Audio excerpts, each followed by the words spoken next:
Hello students, welcome again. और आज की इस वीडियो में डिस्कस करेंगे worksheet 43 four class 10 science subject की बच्चों ये वर्कशीट है जो कि डायरेक्टरेट ऑफ एजुकेशन की तरफ से आपके लिए 12 अक्टूबर 2020 के लिए शेड्यूल की गई है। और बच्चों इस वर्कशीट से हमारा चैप्टर जो है 5 वो स्टार्ट हो रहा है आपका periodic classification of elements. Last जो वर्कशीट थी उसमें हमने कार्बन एंड इट्स कंपाउंड उसके क्वेश्चन आंसर्स की वर्कशीट की थी और यहाँ से हम चैप्टर जो है न्यू स्टार्ट कर रहे हैं पीरियोडिक क्लासिफिकेशन ऑफ एलिमेंट्स। सभी बच्चे एलिमेंट्स के बारे में जानते हैं, आपने 9th क्लास में भी इसके बारे में पढ़ा हुआ है। आपने पीरियोडिक टेबल भी जो है देखी हुई है, आपने देखा है कि किस तरह जो पीरियोडिक टेबल है उसके अंदर जो एलिमेंट्स हैं वो मेटल, नॉन मेटल और मेटलॉइड के फॉर्म में अरेंज रहते हैं। ठीक है, तो यहाँ पर हम पढ़ेंगे कि जो एलिमेंट्स हैं उनको ऐसे मेटल्स, नॉन मेटल्स और मेटलॉइड की फॉर्म में अरेंज करने की नीड क्या है और क्या क्या अप्रोचेस थी। ठीक है, जो अलग अलग जो वेज थे जिनके अकॉर्डिंग हमने उनको स्टार्टिंग से अरेंज करने के लिए जो प्रैक्टिस की थी, तो किस तरह से हमने अप्रोच लगाई थी, तो वो सब हम यहाँ पे डिस्कस करेंगे। Matter around us is present in the form of elements, compounds and mixtures. तो जो भी हमारे चारों तरफ मैटर है वो किस किस फॉर्म में प्रेजेंट है, that is in the form of elements like gold, okay, compounds like carbon dioxide and mixture. Okay, now elements are substances containing atoms of only one type. So elements क्या होते हैं, elements जिनके अंदर केवल एक ही type के atoms होते हैं। लाइक गोल्ड की अगर हम बात करें, ठीक है, या आप हाइड्रोजन की बात करें, ऑक्सीजन की बात करें, तो इनमें क्या होगा, इनमें एक ही टाइप के एटम्स होंगे। That will be known as the element, like sodium, magnesium, gold etcetera. There are 118 elements known to us. Total जो एलिमेंट्स हमारे नोन है वो कितने हैं, 118। All these have different properties और सबकी प्रॉपर्टीज जो है वो क्या है, डिफरेंट हैं। Out of these 118 elements only 98 are naturally occurring. So out of 118 elements जो है उनमें से 98 वो जो है नेचुरली प्रेजेंट हैं, बाकी जो है वो मैन मेड है, सिंथेटिक हैं। Now what is the need for classification of these elements, need for periodic classification. तो हमें नीड क्या थी कि इनको हम ऐसे अरेंज करें। देखिए बच्चों, आपने कोई ग्रोसरी शॉप या मॉल उसको जरूर विजिट किया होगा, आपने देखा है वहां पर कि ऐसा तो नहीं है कि सारा सामान एक ढेर में, एक हिप में जो है ऐसे जो है डाल दिया गया है। वहां पर क्या होता है कि अलग अलग चीजों को जो है डिफ्रेंशिएट करके रखा जाता है, अलग अलग उनके कंपार्टमेंट्स बनाए जाते हैं। लाइक सोप का कंपार्टमेंट अलग होता है, शैम्पूज का अलग है, बिस्किट्स का अलग है।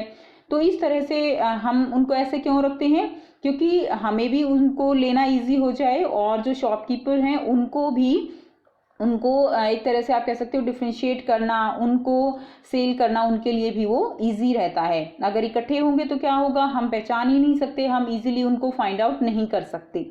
ठीक है, तो यहाँ पर भी कुछ ऐसा ही है। जब एलिमेंट बहुत कम डिस्कवर हुए थे उस समय क्या था कि उनको हम याद जो है रखना उनको पॉसिबल था। उनकी जो प्रॉपर्टीज हैं क्योंकि कम थे तो इसीलिए उनको सेपरेट याद करना इजी था। लेकिन हमारे जो साइंटिस्ट हैं उनको इस बात का पता था कि आगे फ्यूचर में और भी बहुत सारे एलिमेंट्स जो हैं वो डिस्कवर हो जाएंगे और फिर सारे एलिमेंट्स जब डिस्कवर हो जाएंगे तो उनको याद रखना, उनकी प्रॉपर्टीज को याद रखना वो पॉसिबल नहीं है। जैसे कि अब 118 एलिमेंट्स जो है वो जो है हमारे नोन हैं, उन सब की प्रॉपर्टीज को अलग अलग से याद करना वो इम्पॉसिबल है। तो इसीलिए उनकी जो प्रॉपर्टीज हैं, ठीक है, उनके बेस पर उनकी क्या की गई, उनकी क्लासिफिकेशन की गई। So elements were classified so that they could be studied easily and in organized manner. So उनको ये क्लासिफिकेशन क्यों की गई, ताकि जो है वो एलिमेंट्स उनको हम इजीली स्टडी कर सकें, ठीक है, in an organised manner. Now the earlier attempt to classify the elements resulted in grouping the then known elements as metals and non-metals.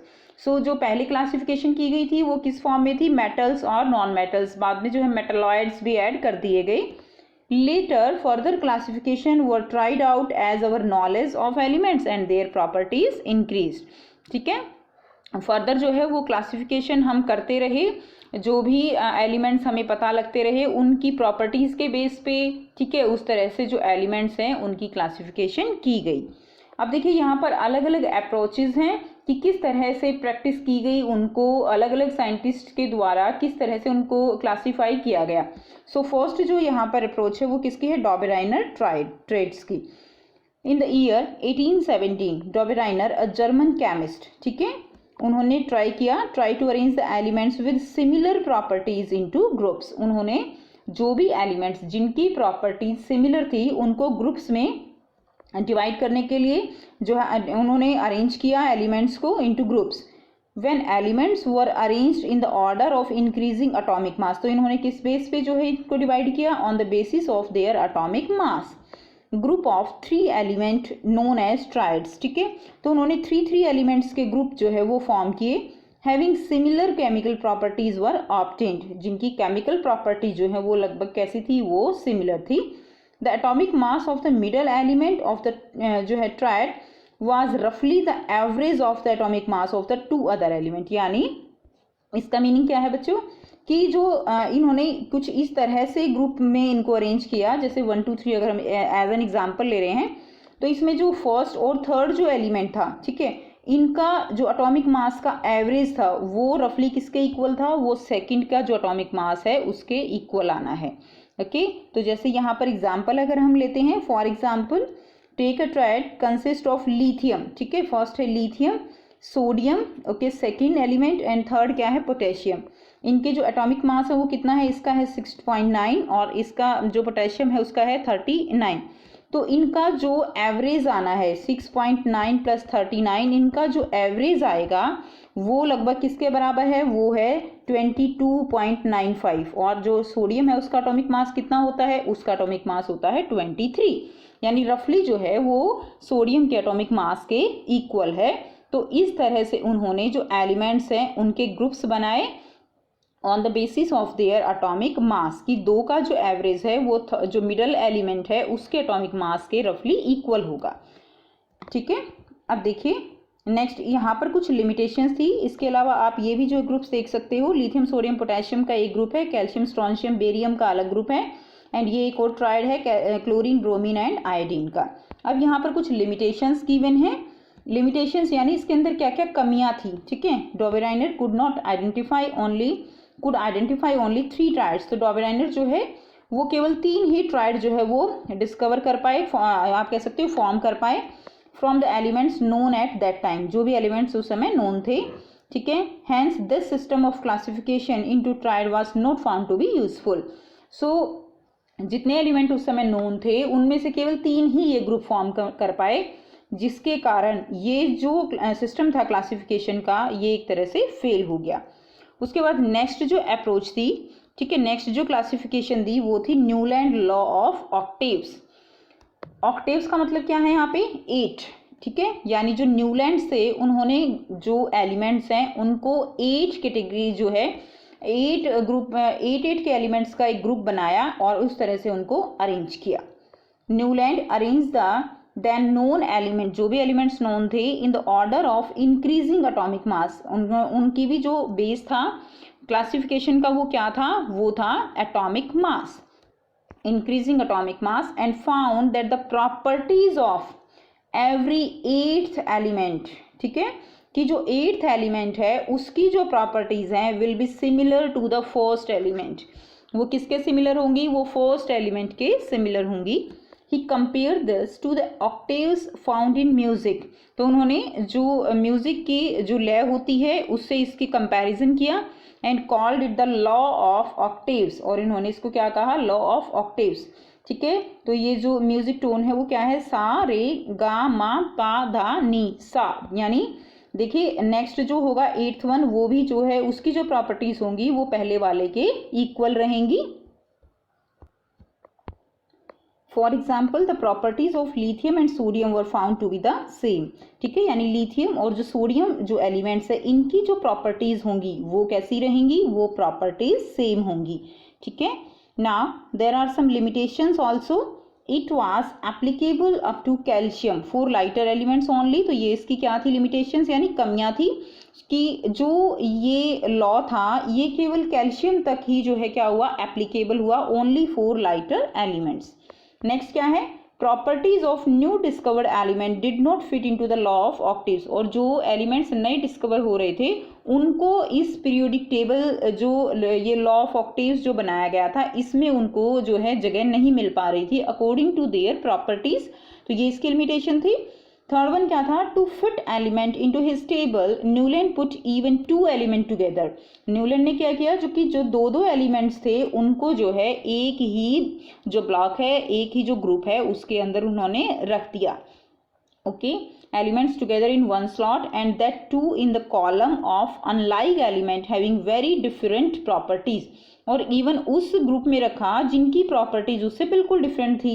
यानी अगर हम एग्जांपल लें तो देखिए हाइड्रोजन, फ्लोरीन, क्लोरीन और ब्रोमीन की जो प्रॉपर्टीज हैं वो कहीं से भी सिमिलर नहीं है कोबाल्ट और निकल के। ठीक है, तो ये एक बहुत बड़ा जो है यहाँ पे ड्रॉबैक था।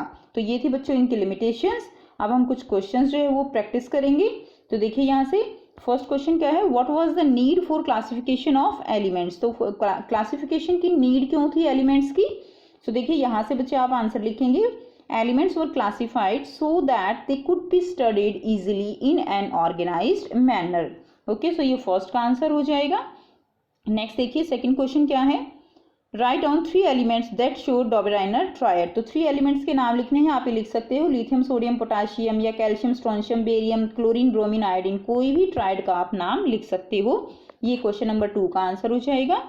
नेक्स्ट देखिए question number 3, Newland divide element into horizontal rows of 8 element each. तो देखिए बच्चों हॉरिजॉन्टल में नहीं डिवाइड किया उन्होंने जो है वर्टिकल रोज में जो है एलिमेंट्स को जो है डिवाइड किया गया था। तो ये कैसा हो जाएगा, ये है फॉल्स है। ठीक है, नेक्स्ट देखिए right down the 2 drawback of Newland law of octaves. तो ये जो है उनकी ड्रॉबैक है, यहाँ से आप जो है अभी हमने ये डिस्कस की हैं, यहाँ से आप जो है आंसर लिख सकते हैं क्वेश्चन नंबर 4 का। ठीक है, ये जो है आपकी 3 ड्रॉबैक यहाँ पर गिवन है। नेक्स्ट क्वेश्चन देखिए, next can following group of element be classified as Dobereiner triad. ठीक है, तो आपको बताना है कि क्या जो ये ग्रुप दिए गए हैं इनको डॉबराइनर के जो ट्रायड है उसके अकॉर्डिंग इनको ग्रुप जो है किया जा सकता है, इनकी ग्रुपिज्म हो सकती है या नहीं हो सकती है। तो आइए देख लेते हैं इसका आंसर जो है आप कैसे करेंगे। यहाँ पर आपको इसी तरह से एटॉमिक मास के बेस पे इनको देखना है। तो देखिए सबसे पहले आप सोडियम, उसके बाद सिलिकॉन एंड देन क्लोरीन। तो बच्चे सोडियम का जो एटॉमिक मास है वो कितना है 23 एंड क्लोरीन का एटॉमिक मास दिया गया है आपको 35। अब यहाँ से आप क्या करेंगे 23 प्लस 35 डिवाइडेड बाई 2 कितना आ गया है यहाँ पे 58 divided by 2 answer will be 29। और जो सिलिकॉन का एटॉमिक मास है वो कितना है 28, यानी आप कह सकते हो कि रफली जो है ये इसके एवरेज के इक्वल है। ठीक है, रफली है, बट इसको हम जो हमारा ये डॉबराइनर ट्रायड है इसको हम इसके अकॉर्डिंग क्लासीफाई नहीं कर सकते। क्यों नहीं कर सकते, because the properties of sodium and silicon and chlorine they are totally different from each other. Okay, the atomic mass is roughly near to the average atomic mass of both the elements, but the properties are totally different, so we can't group them according to the Dobereiner triad. ये आप answer लिखेंगे। Next देख लेते हैं, next है beryllium, magnesium and calcium. ये example given है और आपको यहाँ पे बेरिलियम का जो एटॉमिक मास है वो 9 है, कैल्शियम का है 40। अब देखिए यहाँ पे कितना हो गया 40 प्लस 9 कितना हो जाएगा बच्चे 49 divided by 2। 49 divided by 2 answer will be 24.5। और मैग्नीशियम का जो आपका एटॉमिक मास है वो कितना होता है 24, यानी it again equal roughly equal to the average of both the atomic mass of the elements, and also the properties of beryllium, magnesium and calcium, they are similar to each other, so we can group them according to the डॉबराइनर triads. Okay, we can classify them. So this is the answer.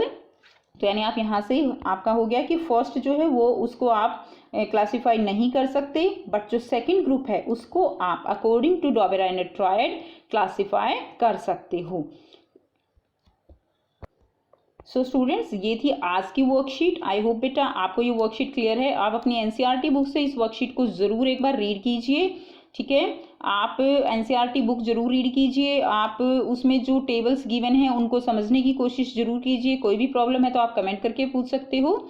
और video अच्छी लगी तो like share जरूर कीजिए, channel को subscribe करना ना भूलें। And thanks for watching, have a nice day.